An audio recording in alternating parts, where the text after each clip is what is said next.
High school students around the world are stressed more than ever. Now, in a journal article, education professor Laura Lee Kearns mentions a study done in the United States that the number of students aging from 14 to 18 facing depression has doubled more than years and is still going up.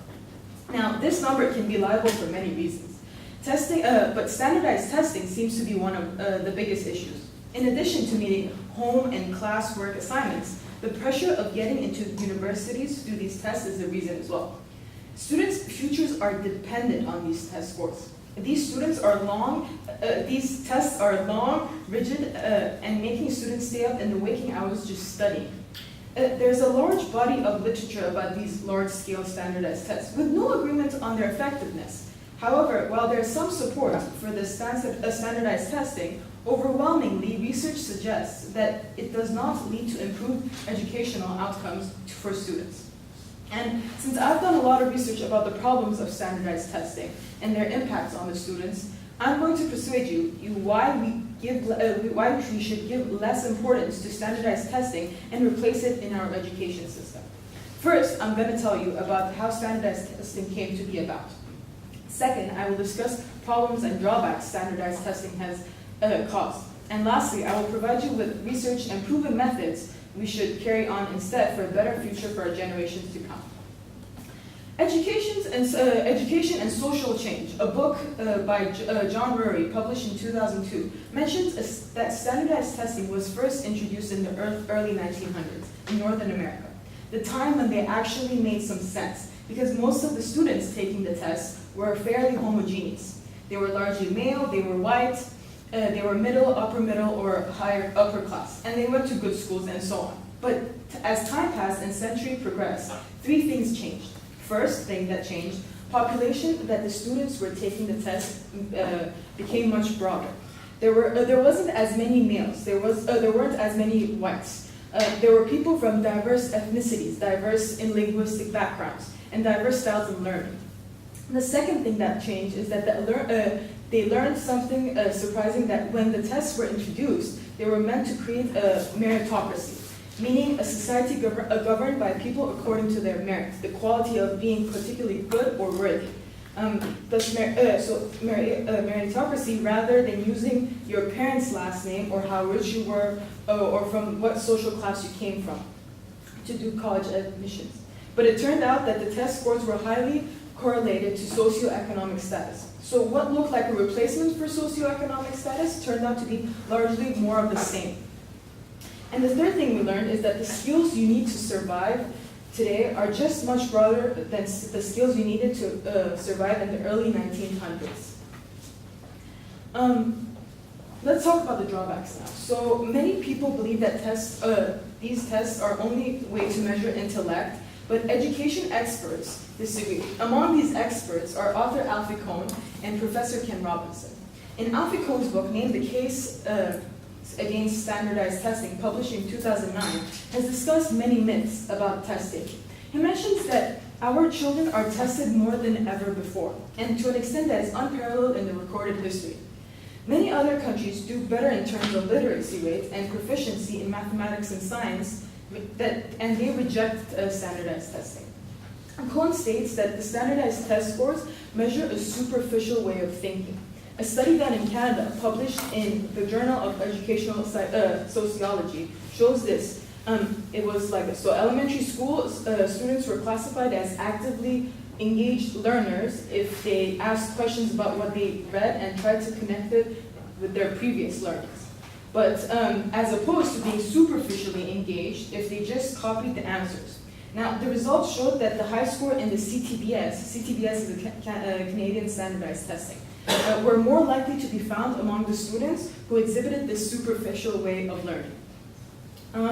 Another drawback to this is that the time and energy and money that are being devoted in preparing students for standardized tests have to come from somewhere.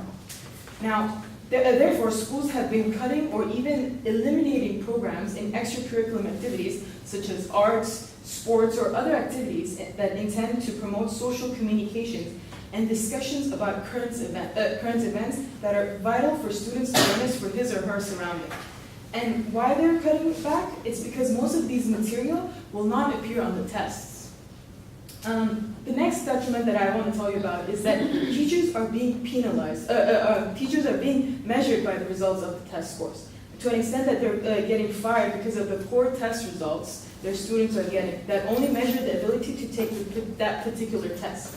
An interview article by the Progressive magazine published in January 2015, Noam Chomsky, an American linguist and philosopher, also says that when the teacher has to teach the test and the test determines what happens to the child and what happens to the teacher, that is guaranteed to destroy any meaningful educational process.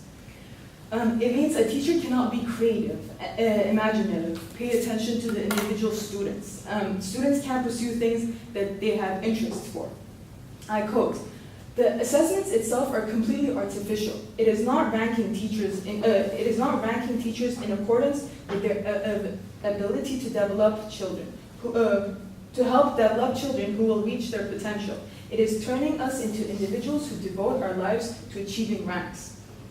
He states that it is creating a kind of system like an economic man. Somebody who rationally calculates how to improve his status, and status means by wealth.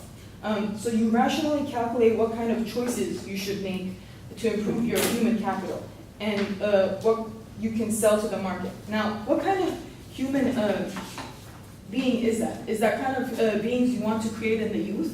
Now, all these mechanisms of testing, assessing, evaluating, and measuring force people to develop these characteristics. Oh, I had a slide. Can I?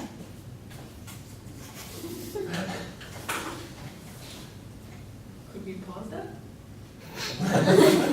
No?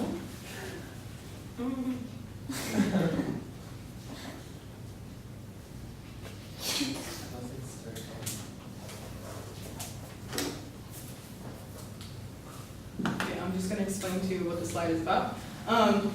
So the slide that you were supposed to see is a graph from New York Times. The source is from College Board. They're the ones who take the SATs and the ACTs in the American system. And this slide is from 2010, as the latest data they had. This graph shows the correlation between SAT score and family income. For every single section, the scores went up for the students that were coming from a wealthier family. Why is this? It's because wealthier families can afford the best tutors. It's not that wealthier students are smarter than poorer students, but that they have the advantage because of their wealth. Tests bias a giant problem. The test bias is a giant problem with our education system. And by weakening the importance of the test, students will have the chance to succeed in life no matter from what families they are coming from. Professor Ken Robinson emphasizes that in our current education system, it is killing creativity. With so much focus on tests and test prep, schools are teaching kids how to take tests rather than be independent thinkers and problem solvers. Schools are supposed to stimulate creativity. If you just look at the most successful and innovative businesses and see why non-testing learning will work is, for example, Google was launching and developing new products every day. Like Google Glasses and driverless cars. These were not thought up as a result of tests, but rather a result of project-based assessments. Google gives their employees free time to work on anything they want, just as long as they are productive and work-related.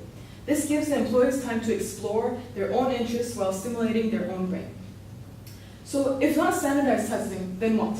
People argue that standardized testing is the only mechanism to measure a student's achievement. And if everyone is getting the same education, and if everyone is getting the same education. But that is untrue. Instead, it is promoting a competitive environment and causing psychological impacts on the students who do not do well, disregarding the fact that they were high-performing students in their high school. So if not standardized testing, what other methods have been tested and researched that would be an alternative and could possibly even be used in our own AUS? A research done by Professor Bob Sternberg and his colleagues in Yale University created a national project called Rainbow Project, devising a testing in creative, analytical, and practical skills all over the nation, all over the country, America. ranging from community schools all the way to prestigious schools. And the question was, can it be better than the standardized tests? And what they found is that first, that they could double the predictions over the conventional standardized tests, such as the ACTs and the SATs. Second, they could cut ethnic group differences. And third, it is possible to separate creative and practical performances from the kinds of memory and analytical performances the tests test. Unfortunately, the project wasn't continued because the test company that funded them cut them off due to the positive results. Another method that is being implemented now in Tufts University in Massachusetts is a project called Kaleidoscope. It's a program. It is used in all undergraduate admissions. They found that by measuring creative and analytical and practical and basic ethical skills, is that they could improve predictions of academic performances, improve predictions of extracurricular leadership performances, and essentially, again, eliminate ethnic groups differences and make the students apply and make their parents much happier because they're looking at the person as a whole and not just their test scores. In conclusion, if our education system made standardized testing less important, we would see drastic changes to occur. Students would be happier and less stressed, do projects that would help them stimulate their creative and critical thinking that will help them solve in real world problems. The goal of education is to generate a generation of problem solvers, and this can only be done if we ensure our schools are teaching our kids how to use their imagination and just not bubble in a letter. Thank you.